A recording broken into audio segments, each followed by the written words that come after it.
नमस्कार दोस्तों, मैं अजय चौधरी आपके सामने फिर से एक नए वीडियो के साथ। दोस्तों, पिछले वीडियो में हमने नेशनल इनकम के भाग फर्स्ट के बारे में पढ़ा था और आज हम उसका दूसरा पार्ट पूरा करेंगे। तो आज का हमारा है भाग 2।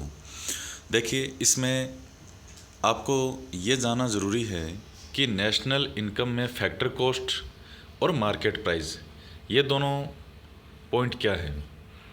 क्योंकि हमारी जो नेशनल इनकम है, राष्ट्रीय आय, वो हमेशा साधन लागत पर ही मापी जाती है, फैक्टर कॉस्ट, और दूसरा है मार्केट प्राइस।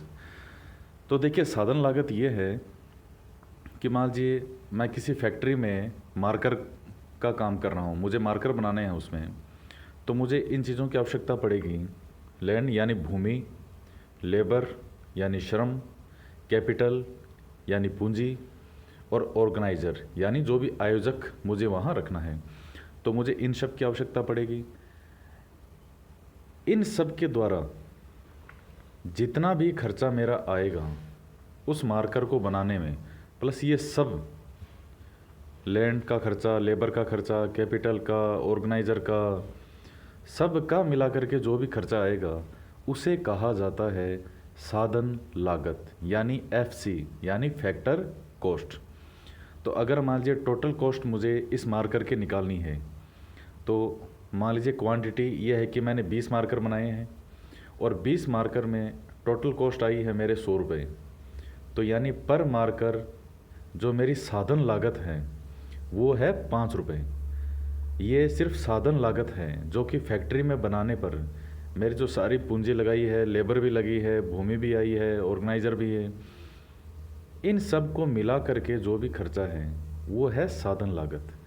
तो कैसे निकालते हैं? टोटल कॉस्ट बटा क्वांटिटी बराबर में जैसे 5 रुपये पर मार्कर।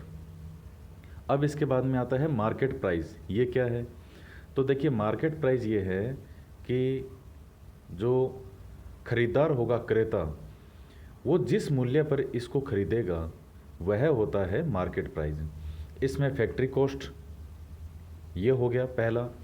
इसके बाद में गवर्नमेंट जो भी इन पर इनडायरेक्ट टैक्स लगाती है, जैसे मान लीजिए उसने पर मार्कर पर 1 रुपया का मान लीजिए टैक्स लगाया है, प्लस मेरे जो लाभ हैं खुद के कि मुझे इसमें कितना कमाना है, उसके सहित मैं इसको मार्केट में निकालूंगा, तो उसे कहा जाता है मार्केट प्राइस। जैसे साधन लागत इसकी 5 रुपया थी, इनडायरेक्ट टैक्स है ये लग गया, मान लीजिए 6 रुपये हो गए, मेरे लाभ में 1 रुपया और मेरा लाभ का छोड़ दूँ, तो टोटल ये बाज़ार में जब बिकेगा तो ये 7 रुपये का मार्कर बिकेगा।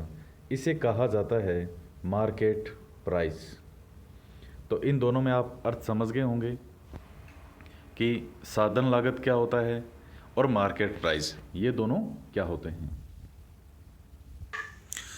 तो इसके बाद हम अब लिखते हैं NNP यानी नेट नेशनल प्रोडक्ट। इसमें देखिए, शुद्ध राष्ट्रीय उत्पाद ये मार्केट प्राइस पे है, और मार्केट प्राइस पे ये है, जैसे 7 रुपये का था ये मार्कर, तो फैक्ट्री कॉस्ट पे इसकी कितनी थी? 5 रुपये थी, प्लस जैसे इनडायरेक्ट टैक्स ये हो गया। तो अब मैं अगर फैक्ट्री कॉस्ट की बात करूं, तो ये जो NNP था मार्केट प्राइस पे, ये इधर आएगा तो इनडायरेक्ट टैक्स माइनस में हो जाएगा, और माइनस में हो जाएगा। इसके साथ ही मैं अगर इसमें सब्सिडी और जोड़ दूं, क्योंकि सरकार ने मान लीजिए मुझे जैसे 1 लाख रुपए की मेरी लागत आई थी, तो सरकार ने ये कहा कि 30% आपको सब्सिडी मिलेगी, तो वो भी इसमें मैं जोड़ दूं।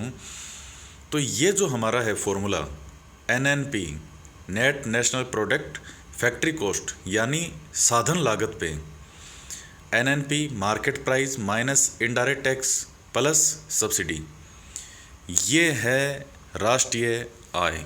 इसे कहा जाता है नेशनल इनकम। देखिए, ये हमेशा साधन लागत पर ही निकाली जाती है। साधन लागत पर इसलिए निकाली जाती है कि उसमें थोड़ी स्थिरता रहती है, प्लस लगभग वो सब जगह समान सा ही रहता है जो साधन लागत हैं हर जगह। लेकिन जो मार्केट प्राइस है वो समय के अनुसार, स्टेट के अनुसार, परिस्थिति के अनुसार बदलती रहती है, उसमें उतार चढ़ाव बहुत ज़्यादा आते हैं। इसलिए इससे बचने के लिए जो हमेशा राष्ट्रीय आय है वो फैक्ट्री कॉस्ट, साधन लागत पर ही निकाली जाएगी कि फैक्ट्री में उसकी कॉस्ट क्या है, बस उसके आधार पर राष्ट्रीय आय निकाली जाती है। इस फॉर्मूले को आपको याद रखना है, ये बहुत इम्पोर्टेंट फार्मूला है और एग्ज़ाम में कितनी ही सैकड़ों बार ये पूछा जा चुका होगा। देखिए, उसके बाद में प्रति व्यक्ति आय ये कैसे निकाली जाती है, तो बहुत सरल सा फॉर्मूला है कि इस देश की जो कुल राष्ट्रीय आय है इसमें वहाँ के देश की जनसंख्या का भाग दे दीजिए, वो हमारी प्रति व्यक्ति आय आ जाएगी। और देखिए, सबसे ज़्यादा जो प्रति व्यक्ति आय है वो गोवा में है, सबसे कम प्रति व्यक्ति आय ये है बिहार में। ये थोड़ा कंसेप्ट से है, बाकी फैक्ट आपको बुक में या जो भी करंट जीके की है तो उसमें प्रति व्यक्ति आय कितनी है, गोवा की कितनी है, बिहार की कितनी है, राजस्थान की कितनी है, तो उसमें आपको सारे जो डाटा हैं वो डाटा मिल जाएंगे। और इसके अतिरिक्त नेक्स्ट वीडियो में जो इस टॉपिक से रिलेटेड और साथ ही और किसी इम्पोर्टेंट टॉपिक के साथ इम्पोर्टेंट क्वेश्चन है वो आपके सामने पेश करूंगा मैं, ताकि आपके जो कंसेप्ट है वो और क्लियर हो जाएं और आपके समझ में आ जाए कि किस तरह से जो क्वेश्चन है वो एग्ज़ाम में पूछे जाते हैं। तो आप इसको बार बार रिवीजन करें, ये आपके एग्ज़ाम के दृष्टिकोण से बहुत बहुत उपयोगी है। चाहे आपका कोई सा भी एग्ज़ाम हो, स्टेट का हो, पीएससी का हो, रेलवे, बैंक, पीओ, क्लर्क, हर एग्ज़ाम के लिए उपयोगी है। तो और अभी तक जिन्होंने हमारा चैनल सब्सक्राइब नहीं किया है वो सब्सक्राइब ज़रूर करें, ताकि आपको हर वीडियो की अपडेट मिलती रहे।